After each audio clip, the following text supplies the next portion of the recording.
Hi, I'm Chase with Modern Exterior. We're out in beautiful Milwaukee, Wisconsin. We're doing brand new LP siding, soffitted fascia, and gutters. Today I just want to go over a few of the standards that we follow when we're installing new LPs for our client. Big things you always want to check is for spacing on LP. Right, so if you come, the camera guy comes here, you see LP wants you to do a 3/16 inch minimum for both sides where it meets trim board and where both siding pieces meet. Also, since this is just regular LP, there is no lap in between the two siding pieces, so you have to make a flashing for each seam between the two boards.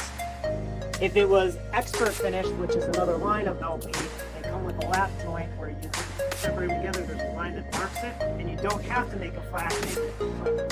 For regular LP and diamond coat, it's just perfectly cut ends and you have to do a flashing between. And the nice thing, like I showed before, LP makes their own speed squares, which you can get at your local supplier, they're very nice. And this spacing here is a perfect 3/16, so either when a project manager's checking or the siding crew's doing the job, they can take their speed square and check. And hey, that's a perfect amount of spacing for the siding.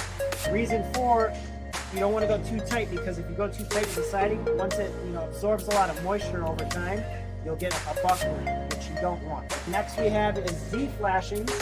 So whenever there's a horizontal surface for LP, whether that be trim or windows or doors, anything like that, you have to make a Z flashing cap, which you can see here too. To standard, you need to have it at least 3/8 inches minimum, between the bottom of the metal and then the top of the siding. So I'm just going to go show that. And then lastly, whenever LP gets very close to the ground, you typically want to bring it up at least 3/4 of an inch. Typically we go about an inch just to give it a little bit of play. This is just so, this protects the LP from the ground, especially, usually you see this for bare concrete, and obviously it's a patio, so whenever the LP is very close to the ground like that, you need to make an L flash. This goes up underneath the house wrap.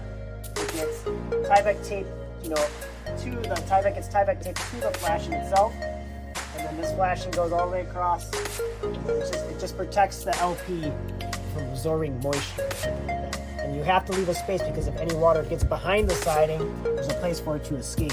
Another thing we do for these flashings, we always wrap them down the sides.